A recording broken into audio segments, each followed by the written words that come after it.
Hello everyone, and welcome back to When She Broke Us channel.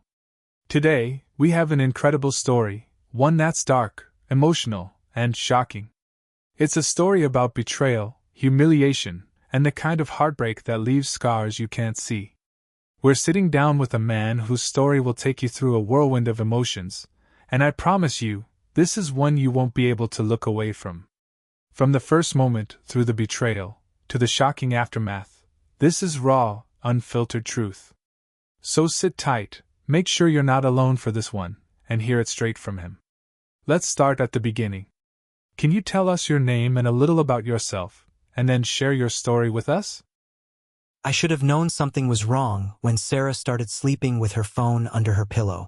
Not next to it, not on the nightstand, under the actual pillow like some teenager hiding contraband from her parents. But I'm getting ahead of myself. Let me start with the text that changed everything, the one that arrived at 3:17 a.m. on a Tuesday in October, lighting up our bedroom like an accusation. "You don't own me." I stared at those 4 words, my architect's brain, trained to notice when angles don't quite align, trying to make sense of the geometry of our marriage that had somehow gone crooked without me noticing. Or maybe I had noticed.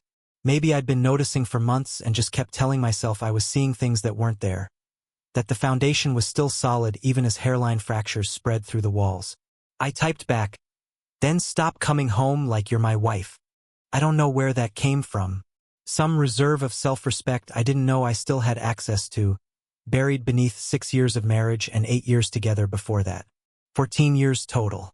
Half my adult life spent building something I thought was permanent, only to discover that maybe I'd been working from flawed blueprints all along.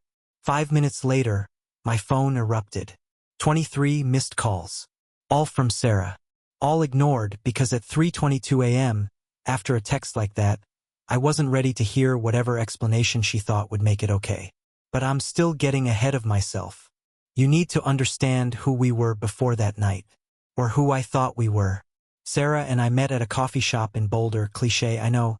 But sometimes clichés happen because they're just how life works. She was a graphic designer, I was a newly licensed architect. Both of us 24 and convinced we had the world figured out. She spilled coffee on my portfolio, apologized with this crooked smile that made my chest tight, and 3 months later we were living together in an apartment that barely fit a bed and a desk. We were happy. Or I was happy. Or I thought we both were happy, which amounts to the same thing until it doesn't. We got married at 28, moved to Portland 2 years later when I got offered a position at Morrison & Chun, one of the most respected sustainable architecture firms on the West Coast. Sarah went freelance, said she liked the freedom of choosing her clients, setting her own hours. I thought she meant freedom to spend more time together. Looking back, maybe she meant freedom from something else entirely. The thing about architecture is that it teaches you to see structures, to understand how pieces fit together, how weight gets distributed, where the stress points are. You learn to spot the warning signs before a building fails. But human relationships, those don't follow building codes. There's no inspection process, no engineer's stamp of approval. You just build and hope and trust that the other person is building toward the same thing you are. 3 months before the text, Sarah started going to yoga. Not unusual, she'd always been into fitness. But this was different. 4 times a week, sometimes 5, at a studio called Mindful Body downtown. She'd leave at 6 p.m., come back at 9, skin flushed, hair damp from the shower they had there, eyes bright with something that looked like satisfaction but felt wrong somehow. "Good class," I'd ask. "Intense," she'd say every time. "This instructor really pushes us." I never asked more than that. Why would I? People go to yoga classes. People have hobbies. I had mine. I'd been restoring a 1967 Mustang in our garage for the past year, spending Saturday afternoons with my best friend Marcus, who knew more about cars than anyone I'd ever met. Sarah had yoga. It was normal. It was fine. It was absolutely nothing to worry about. Except she started charging her phone in the bathroom. Said the outlet in our bedroom made a buzzing sound that kept her awake. Never mind that outlet had been there for 3 years without issue. Except she'd smile at her phone sometimes, this private little smile that she used to give me, back when we first started dating. Except one night I came home early from a site meeting and found her on the back porch, phone pressed to her ear, and when she saw me she said, "I have to go," in a voice I'd never heard her use before, soft and careful, like she was handling something fragile. "Who was that?" I asked. "Just Rachel," she said. Rachel was her oldest friend. Lived in Chicago, called maybe once a month. "Her mom's sick again." I nodded. I believed her. Or I made myself believe her, which is its own kind of lie. The Tuesday of the text, Sarah had said she was going to yoga. I'd been working late at the office, finishing renderings for a client presentation. The Kowalski project, a sustainable home renovation, the kind of work I loved, taking something old and broken and making it new without losing what made it special in the first place. The irony isn't lost on me now. I got home around 11. Sarah's car was in the driveway, but all the lights were off. I figured she'd gone to bed early. I made myself a sandwich, checked some emails, watched part of a basketball game with the volume low. Around midnight, I headed upstairs. She wasn't in bed. The bathroom light was off. Her phone wasn't on the charger in the bathroom, wasn't on the nightstand. I checked the guest room, the office, even looked out back in case she was sitting on the porch. Nothing. Her car was there, her keys were on the hook by the door, but Sarah was gone. I called her. Straight to voicemail. I texted, "Where are you?" No response. This is where a normal person would panic, right? Call the police, call hospitals, imagine car accidents and abductions. But here's the thing about suspicion. Once it takes root, it changes how you interpret everything. I didn't think something had happened to Sarah. I thought Sarah was somewhere she wasn't supposed to be, doing something she didn't want me to know about. I stayed up, sat in the dark living room, waiting. I don't know what I expected to happen. For her to come sneaking in through a window? For a car to drop her off at the end of the driveway? At 2:47 a.m., I heard the garage door open. I didn't move, didn't turn on any lights, just waited.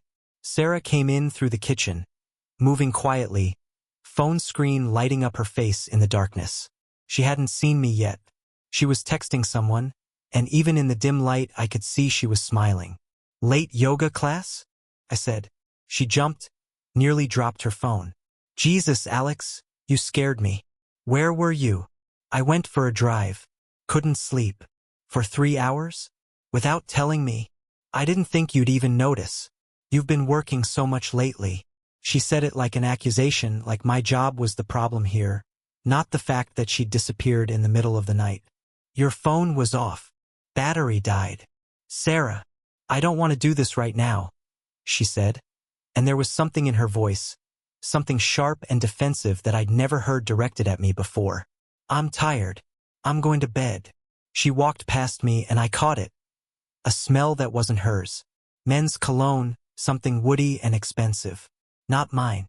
I wear the same drugstore aftershave I've worn since college. The one Sarah used to say she loved because it smelled like safe.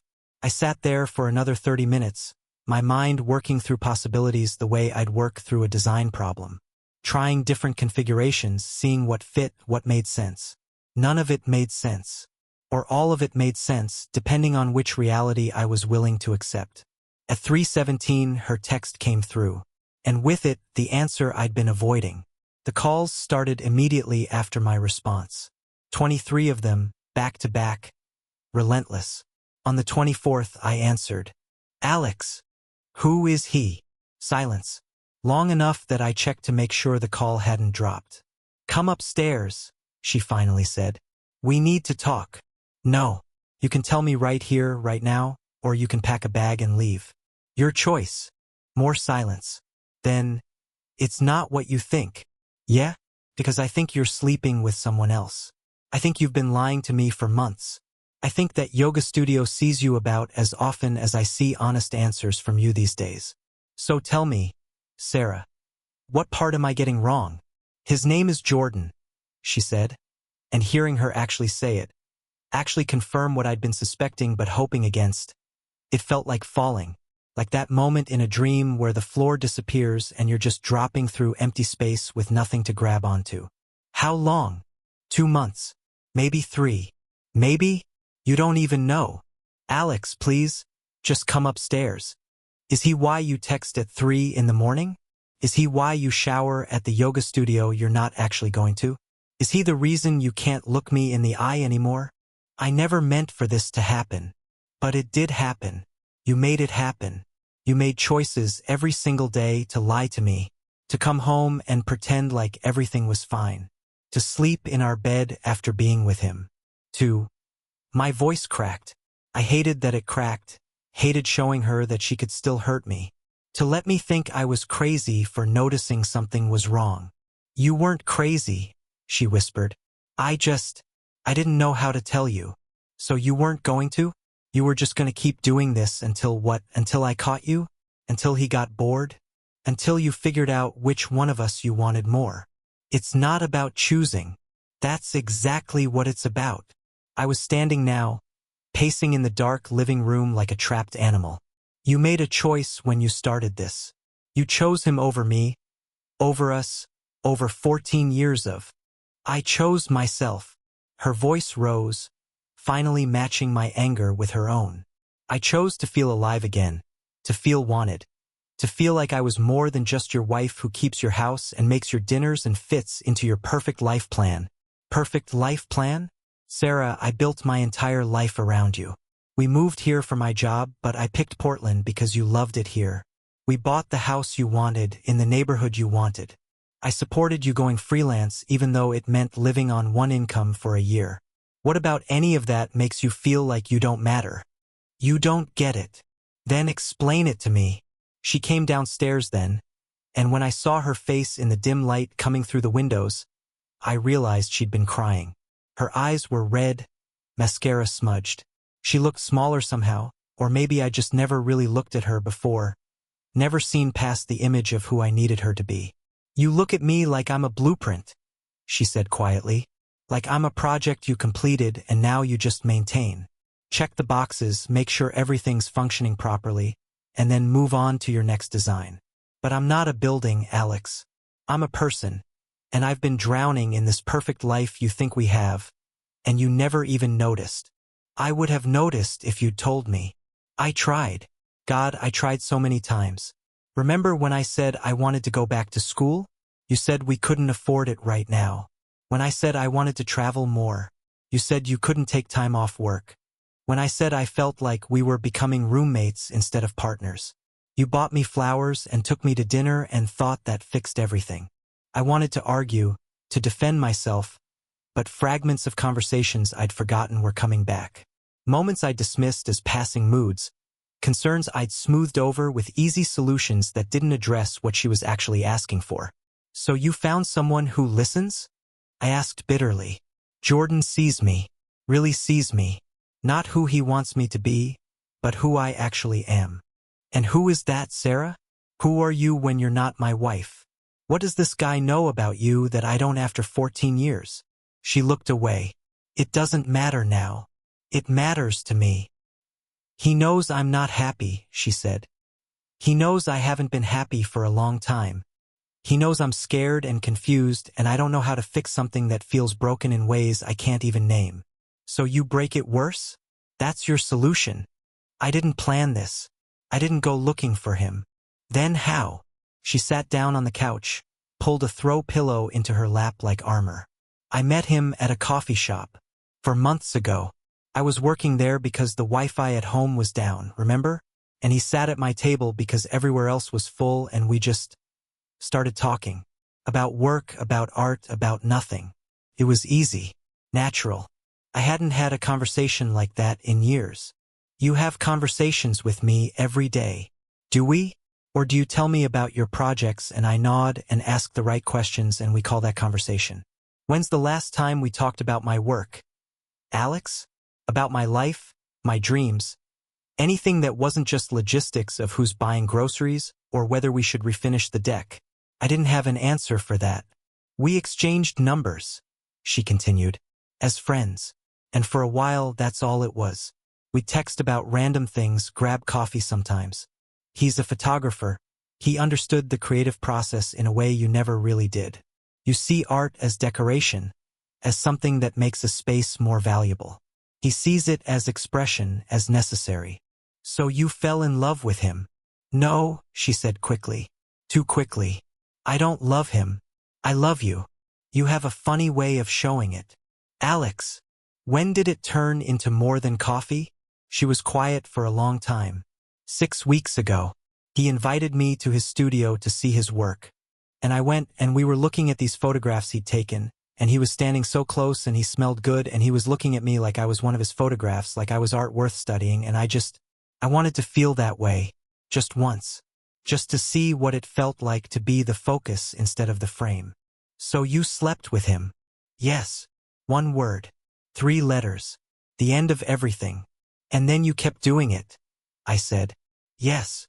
While coming home to me? Yes. While lying next to me every night? Yes. While I was planning our anniversary trip to that cabin you wanted to rent? She closed her eyes. I was going to end it. Before the trip. I swear I was going to. Stop, I said. Just stop lying. You texted him at 3 in the morning, Sarah. You snuck out of our house to see him. You weren't going to end anything. You were going to keep doing this until you got caught, and now you're scrambling to do damage control. That's not. What did the text say? The one you sent him that made you text me back. Alex, what did it say? I told him I thought you knew, that I was scared, that I didn't know what to do. And what did he say? He said I needed to make a choice. Smart guy. So what's your choice? She looked up at me then, and I saw something in her eyes that made my stomach drop. Not guilt, not remorse, something that looked almost like relief. I don't know, she said, and that's when I understood. She hadn't come home at 2:47. She'd come home from him. From Jordan's arms, Jordan's bed, Jordan's life. She'd been with him when she sent that text, and I'd interrupted something, and now she was sitting in our living room at 3 in the morning trying to figure out which man she wanted to wake up next to tomorrow. Get out, I said. What? Get out of this house. Get out right now. Alex, it's the middle of the night.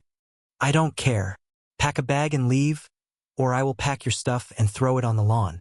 Your choice. Again. She stood up slowly, clutching the pillow like it might protect her from what was happening. Can we please just talk about this in the morning when we're both calm? I am calm. I'm the calmest I've been in months because I finally understand what's been wrong. You want to know why I've been working so much? Because coming home felt wrong and I didn't know why. Because you've been gone for months even when you were standing right in front of me. Because I could feel you slipping away and I kept trying harder to hold on, and all I did was drive you further toward someone else. That's not fair. You know what's not fair? Texting, you don't own me, like I'm some controlling asshole when all I've ever done is try to build a life you said you wanted. You know what's not fair? Making me feel crazy for noticing that my wife was cheating on me. You know what's really not fair? Having to find out at 3 in the morning that the person I trusted most in the world has been lying to my face for months. Tears were streaming down her face now. I'm sorry. God, Alex, I'm so sorry. Sorry that you did it? Or sorry that you got caught? She didn't answer. Couldn't answer because we both knew the truth. Pack your bag, I said again, quieter this time. Go to Jordan's place. Go to Rachel's, go to a hotel, I don't care. But you can't stay here tonight. This is my house too. Then I'll leave. Is that what you want? You want to stay here in this house with all your memories of our life together while you figure out which guy you want to be with? Fine. I'll go. I'll go stay with Marcus and you can have the whole place to yourself. Alex, please. But I was already heading upstairs, grabbing my phone, my wallet, a random duffel bag from the closet. I threw in clothes without looking at them, grabbed my laptop, my work bag. The Kowalski project files were on the dresser. I'd been planning to review them this week. I grabbed those too, even though I couldn't imagine caring about sustainable architecture right now when my own life was in ruins. Sarah was standing in the doorway when I finished packing. I never meant to hurt you, she said. Yeah, well, you did anyway. What happens now? I don't know. You tell me. You're the one who started this. Do you want a divorce? The word hung in the air between us like smoke, like something toxic and suffocating. I don't know what I want, I said honestly. 45 minutes ago, I wanted my wife to come to bed. 20 minutes ago, I wanted to understand why this was happening. Right now, I just want to leave before I say something I can't take back. I pushed past her, down the stairs, out the door. My car keys were right where I always left them, on the hook by the door, next to Sarah's. Such a small thing, such a normal thing. Keys hanging side by side, like we were a team, like we were together in this. I sat in my car in the driveway for a full minute before starting it. The lights were on in our bedroom now. I could see Sarah's shadow moving behind the curtains, packing her own bag, probably, going to him. The thought made me want to put my fist through the windshield, but instead I started the engine and backed out onto the street. Marcus lived 20 minutes away in a condo downtown. I called him from the car. "Do you have any idea what time it is?" He answered, voice thick with sleep. "I need a place to stay. Can I come over?" He was instantly awake. "What happened?" "Sarah's been cheating on me." Silence.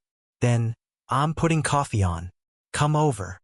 Marcus was my college roommate, my best friend for 15 years, the best man at my wedding. He'd helped me pick out Sarah's engagement ring, had given a toast at our reception about how we were the couple everyone else wanted to be. He'd liked Sarah, trusted her, thought we were solid. When I got to his place, he had 2 mugs of coffee ready and a bottle of whiskey on the counter. "Want to tell me what happened?" he asked. I told him everything. The text, the phone calls, the disappearing act, the confession. Marcus listened without interrupting, his face getting darker as the story went on. "Jordan," he said when I finished. "Does he have a last name?"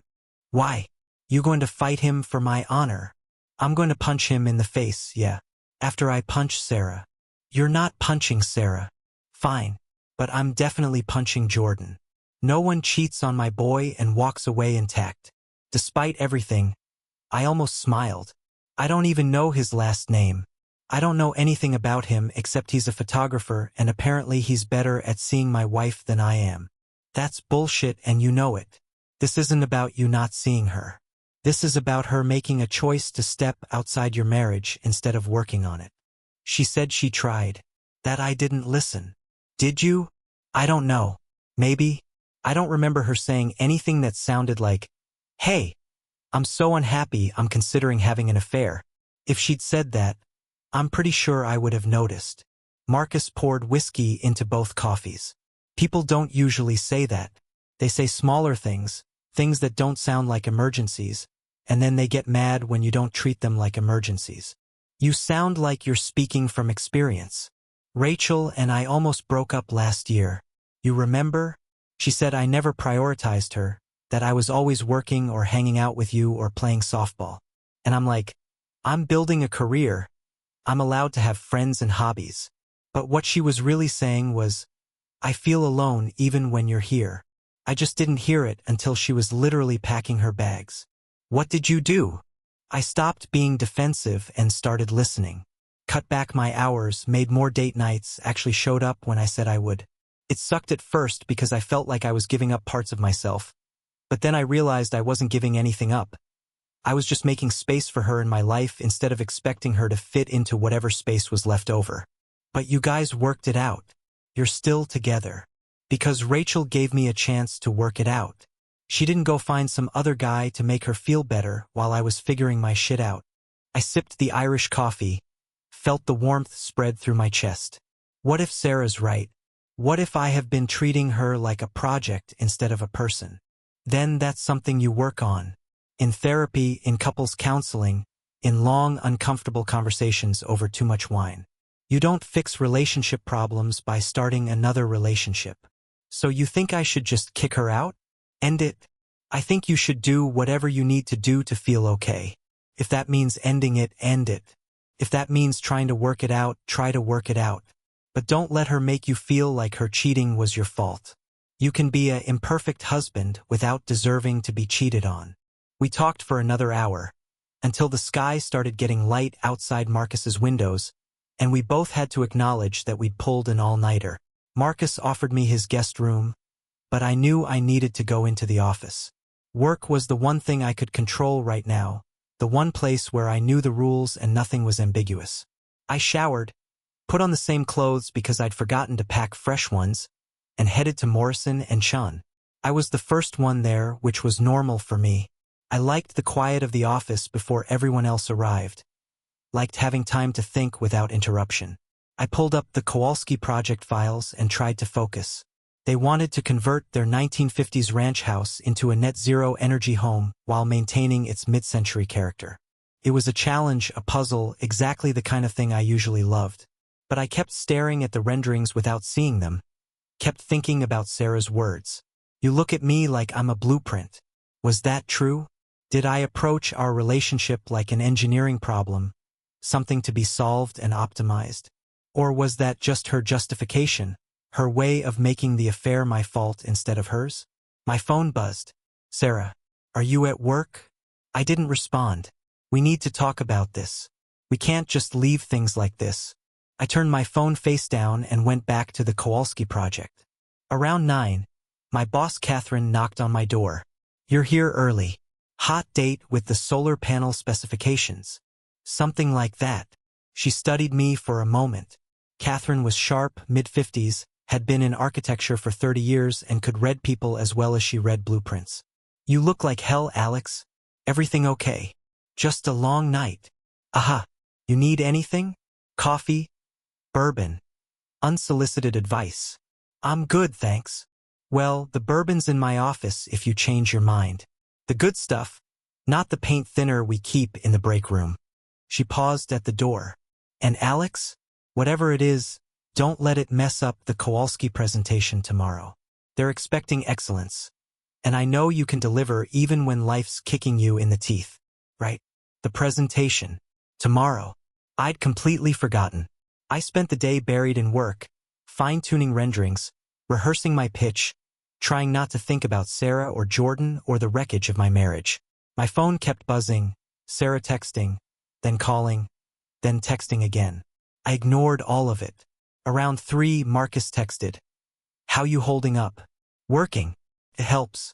You need to eat. Meet me for dinner? Can't. Presentation tomorrow. Need to prep. Alex, you have to eat. I'll grab something later. I didn't grab something later. I worked until midnight, drove back to Marcus's place, and collapsed on his guest bed still wearing my clothes from the night before. My phone had 47 unread messages from Sarah. I didn't open any of them.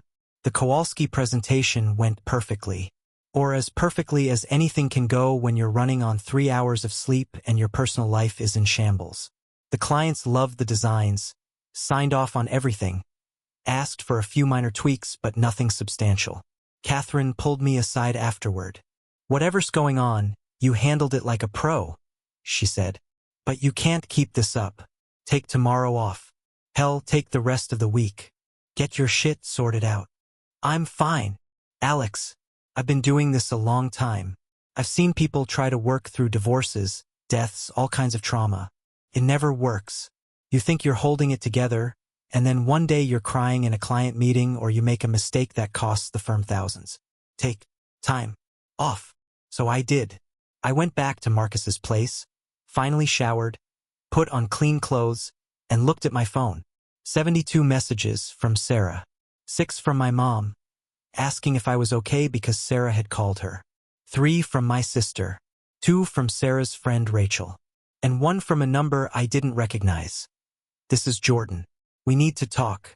I stared at that message for a long time. What could he possibly have to say to me? Sorry for sleeping with your wife?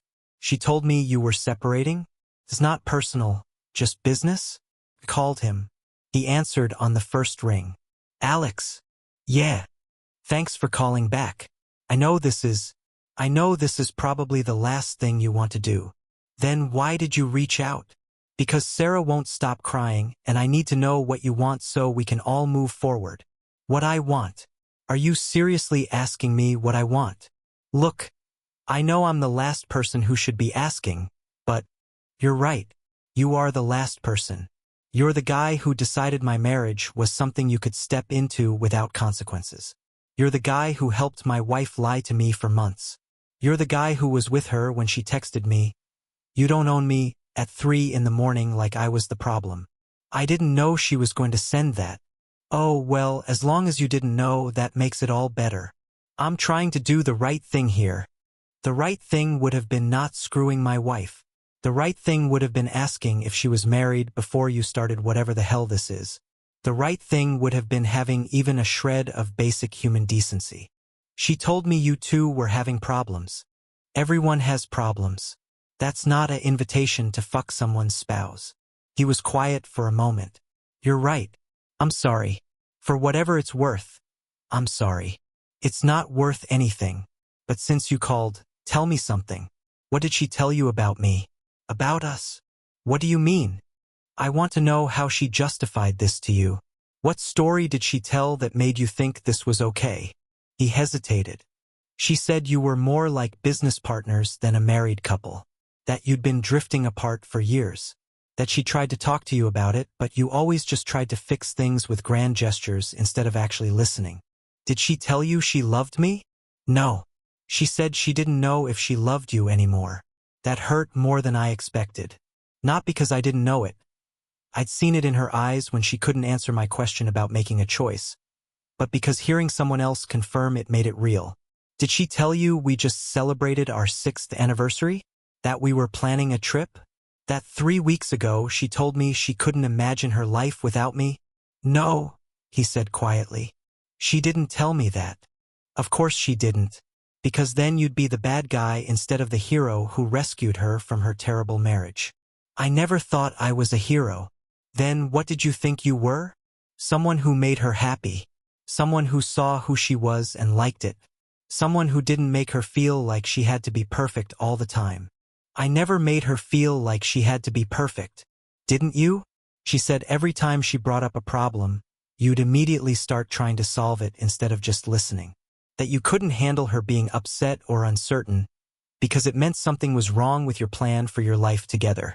I wanted to argue, but I could hear Sarah's voice in his words, could see the conversations he was referencing. The time she said she was feeling lost and I suggested she take an online class. The time she said she missed her family and I looked into flights home instead of just acknowledging that sometimes you miss people and there's no solution for that. The time she said she wasn't sure what she wanted to do with her career and I started making lists of options instead of sitting with her in the uncertainty. So what?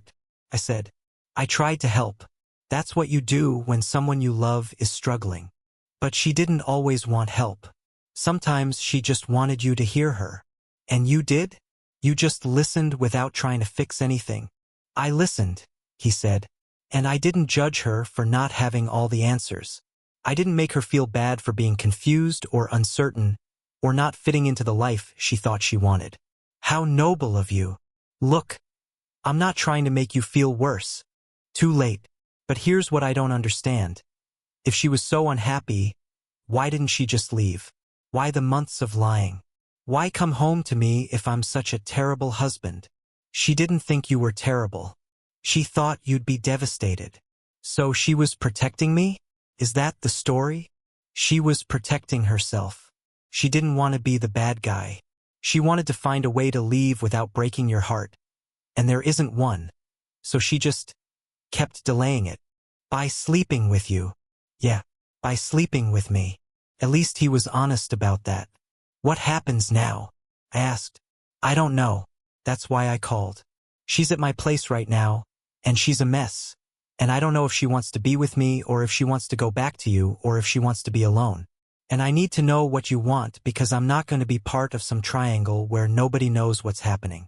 What I want is for this to never have happened.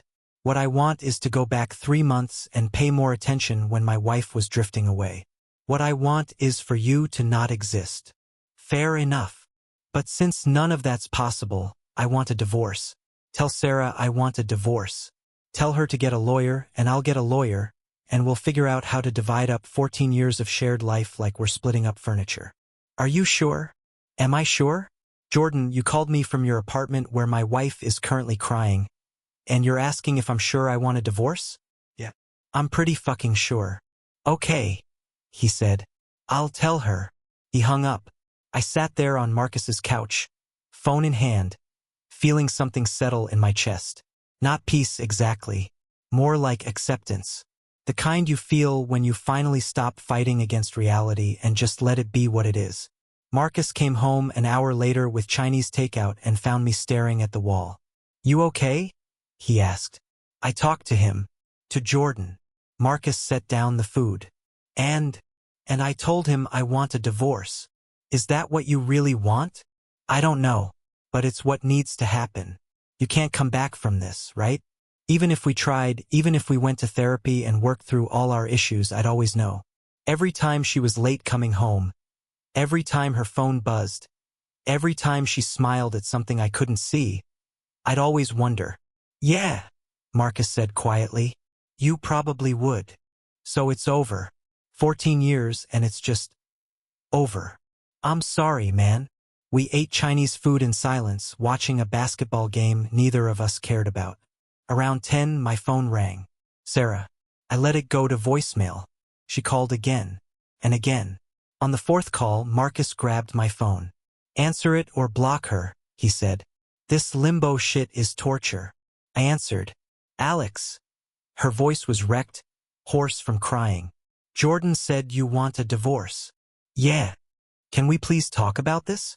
Face to face. What's left to talk about? Everything. What happened? What we're going to do. We're going to get divorced. That's what we're going to do. You can't just decide that alone. You decided alone to cheat on me. I think I get to decide alone how to respond. She was crying now. Please don't do this. Please just give me a chance to explain. You explained. At 3 in the morning, you explained that you weren't happy, that I didn't see you, that Jordan understands you better than I do. What else is there? There's 6 years of marriage. There's 14 years of us. There's everything we built together. That has to count for something. It did count for something. Right up until you decided it didn't count enough. That's not fair. Sarah, I'm tired. I'm so tired of this conversation, of trying to understand how we got here, of feeling like I'm supposed to apologize for not reading your mind when you were unhappy. I'm done. Just meet me for coffee. 1 hour. That's all I'm asking. Why? Because you owe me that much. I almost laughed. I owe you. We owe each other. 14 years, Alex. We owe each other a real conversation, not whatever this is. Maybe she was right. Maybe I did owe her that much, if only to get closure, to understand how we'd broken so completely without me noticing. Fine, I said. Tomorrow, 3 p.m. That coffee shop on Morrison, the one where you met him. Seems fitting. Okay, she whispered. Thank you. I hung up before she could say anything else. The next day I got to the coffee shop early, ordered a black coffee I didn't want, and sat at a table by the window. Sarah arrived exactly at 3, looking like she hadn't slept any better than I had. Her eyes were red, her hair pulled back in a messy ponytail, wearing jeans and one of my old college sweatshirts that she'd claimed years ago. Thanks for meeting me, she said, sitting down across from me. You've got an hour. Talk. She wrapped her hands around her coffee cup like she was cold, even though it was warm in the shop. I don't know where to start. Start with why. Not the bullshit about me not seeing you or treating you like a blueprint.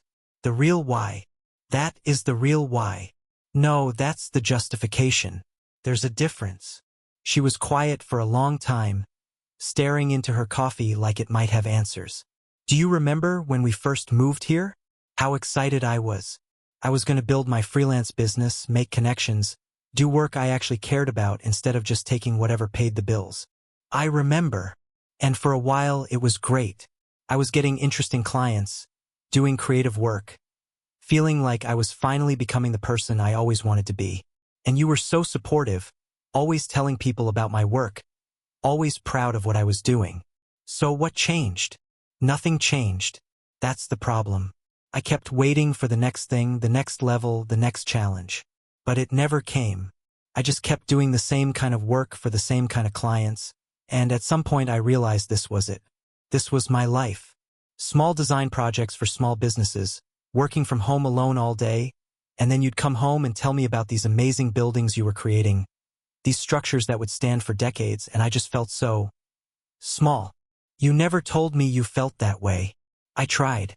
Remember when I said I wanted to go back to school? I was thinking about getting my MFA, maybe teaching, expanding into something bigger. And you said we couldn't afford it. Because we couldn't. Not then. I just started at Morrison and Chun. We just bought the house. We had a mortgage and student loans and… I know all the reasons why it didn't make sense. But what I heard was, your dreams aren't as important as our financial stability. And maybe that was fair. Maybe I was being selfish, but it hurt. So you gave up? Just like that? No, I didn't give up. I tried other things. I applied to do a residency in Chicago, remember? 3 months, all expenses paid, working with this amazing collective of designers. It would have been incredible for my career. I did remember. She'd been so excited when she got accepted, and then so quiet when she turned it down. You said you didn't want to be apart that long. You said you didn't want me to go. You said 3 months was a long time, that you'd miss me, that it was right when you were in the middle of the Baxter project and you needed me here. So I stayed. And you resented me for it. Not at first. At first I told myself it was okay, that there would be other opportunities. But there weren't. Or there were, but I kept finding reasons not to take them. And after a while I realized I wasn't finding reasons, I was finding your reasons. Your needs, your career, your life. And somewhere along the way, I just became a supporting character in your story. I wanted to argue, to defend myself, but I could see it now, the pattern she was describing. All the times I'd asked her to adjust her schedule for my work dinners, my client meetings, my projects. The way I'd always talked about my house and my office like she was just living in spaces I'd created. The way I'd made decisions assuming she'd go along with them because she always had. So you found someone who made you the main character, I said. I found someone who asked me questions about myself and actually listened to the answers. Who cared about my work and my thoughts and my opinions. Who made me feel like I mattered. You mattered to me. Did I? Or did the idea of me matter? The version of me that fit into your life, that supported your ambitions, that didn't ask for too much. That's not fair. I loved you. I love you. I know you do. But you love me the way you love a building you designed. Proud of what we created together, but not really interested in how it feels to live in it. That metaphor again. She really believed that, I could see it in her eyes. So leaving me, starting something with Jordan, that was supposed to fix this? I asked. It wasn't supposed to fix anything. It wasn't supposed to happen at all. But when I was with him, I felt like myself again. The version of myself I'd been before I started making myself smaller to fit into your world. Then why didn't you just leave? Why the months of lying? She looked away. Because I was scared. Because despite everything, I do love you. Because 14 years is a long time and I didn't want to throw it away without being sure. So you were test driving a replacement? Seeing if Jordan was an upgrade before you traded me in? It wasn't like that. Then what was it like, Sarah? Because from where I'm sitting, it looks like you wanted to have it both ways. You wanted the security of our marriage and the excitement of something new, and you didn't care who got hurt as long as you got what you wanted. That's not true. Cared. I hated lying to you. Every time I came home from seeing him, I felt sick, but I also felt alive in a way I hadn't felt in years, and I didn't know how to give that up. So what changed? Why the text at 3 in the morning? She took a shaky breath. Jordan asked me to move in with him. I felt something crack in my chest. When? That night. We'd been talking about the future, about what we wanted, and he said he loved me and wanted me to leave you and be with him. Really be with him, not just these stolen hours. And I panicked because I realized I had to make a choice, and I wasn't ready to choose. So you texted me that I don't own you.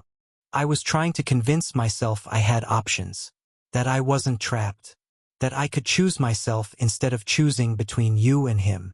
And what did you choose? I don't know. I still don't know. I stood up. Then there's nothing left to talk about. Alex, wait. No. You don't get to do this. You don't get to sit here and tell me you don't know what you want while I'm supposed to just wait around hoping you'll choose me.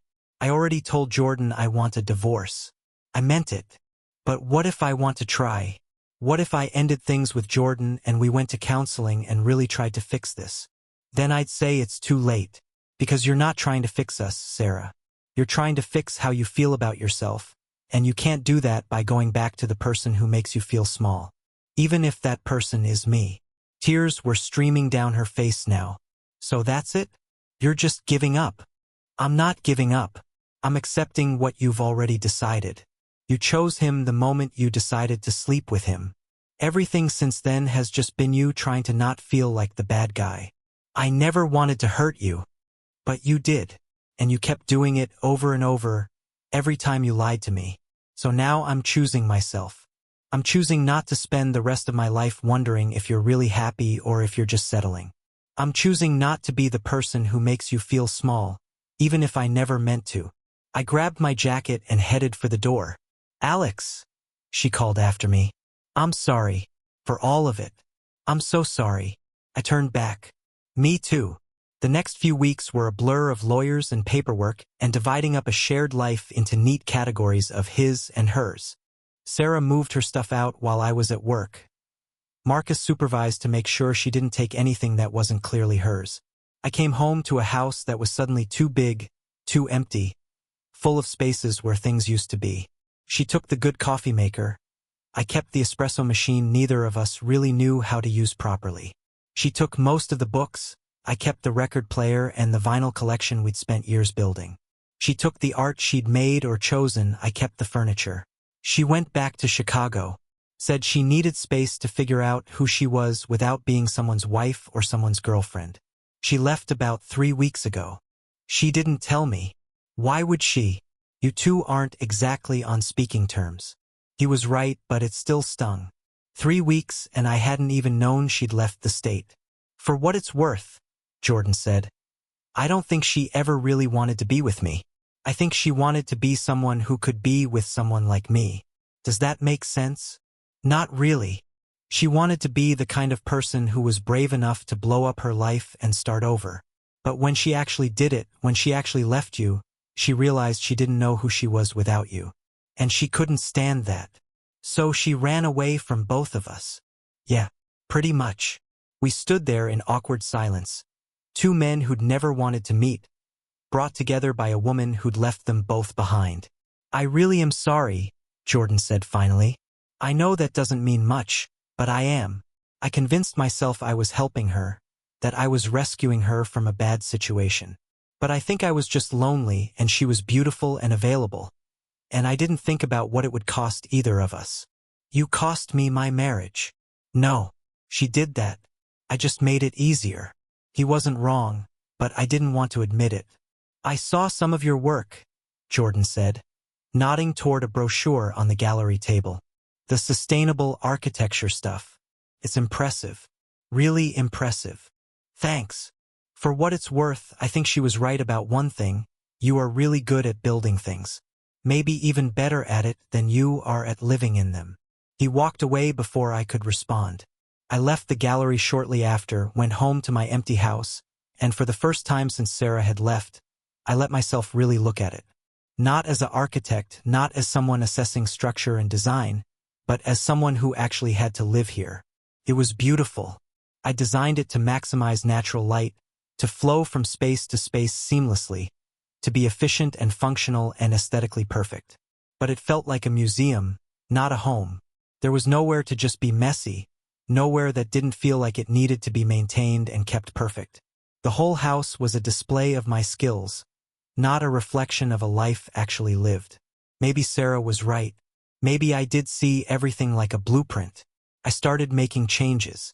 Small ones at first, moving furniture out of their optimal positions to places that actually felt comfortable, putting books on shelves without organizing them by color or size, leaving my coffee cup on the counter in the morning instead of immediately putting it in the dishwasher. Let myself be imperfect in the space I designed to be perfect. It helped. Not a lot, but some. 6 months after the divorce was finalized, my mom called and told me Sarah wanted to talk. I almost said no, but curiosity won. I'm in therapy, Sarah said when I called her. Real therapy. And I need to tell you that you were right. About everything. I made you the villain so I didn't have to be the bad guy. I wanted it both ways. I was a coward. Okay. And I need to tell you it wasn't your fault. We had problems. but I should have said something instead of finding someone else to make me feel better. I appreciate you saying that. There's something else. I'm seeing someone new. His name is Ethan. But before I let it get serious, I needed to make sure I'd actually dealt with my shit instead of just running from one relationship to another. That's good, Sarah. Really. We talked for a few more minutes, small talk, surface-level updates, the kind of conversation you have with someone you used to know intimately but don't anymore. It wasn't healing exactly, but it was closure. Acknowledgement that we'd both survived. After we hung up, I sat in my living room, cluttered now with actual life instead of just good design, and thought about what she'd said. About me being good at building things but not at living in them. Maybe that was true, but I was learning. Marcus came by that evening. You look lighter, he said. I talked to Sarah. She apologized. How do you feel? Honestly? Okay. Maybe even happy for her. That's you moving on, man. He was right. It had taken almost a year, but I was actually okay now. A few weeks later, Marcus introduced me to his cousin Emma, an interior designer new to Portland. We met for coffee and talked for 3 hours about architecture and design and the balance between creating spaces and actually living in them. She showed me photos of a warehouse conversion she was working on. Exactly the kind of project I loved. What if we collaborated? I heard myself say. Her face lit up. Really? That would be amazing. As I walked back to my car, I realized I was smiling. Not the automatic smile you give when you're supposed to be happy, but a real one. The kind that comes from genuine excitement about what's ahead. That night, alone in my house that was finally starting to feel like a home, I thought about Sarah's text. You don't own me. She was right, I never had. You can't own another person, can't blueprint their life, can't design them into the shape you need them to be. But maybe that was okay. Maybe relationships weren't supposed to be buildings with solid foundations and perfect angles. Maybe they were supposed to be more flexible, more organic. Growing and changing and sometimes falling apart so something better could be built from the pieces. I pulled out my phone and started sketching new ideas for the Kowalski project. Bigger windows, higher ceilings, space for chaos and inspiration. Not a perfect design, but a human one. My phone buzzed. Emma, texting about a property she'd found. An old craftsman house. Beautiful bones. Needed someone who could see its potential. Want to check it out this weekend? Definitely, I typed back. I was ready. Not for another relationship. Not for anything complicated. Just ready to build again. But this time, I'd leave space for life to happen in the gaps between the plans.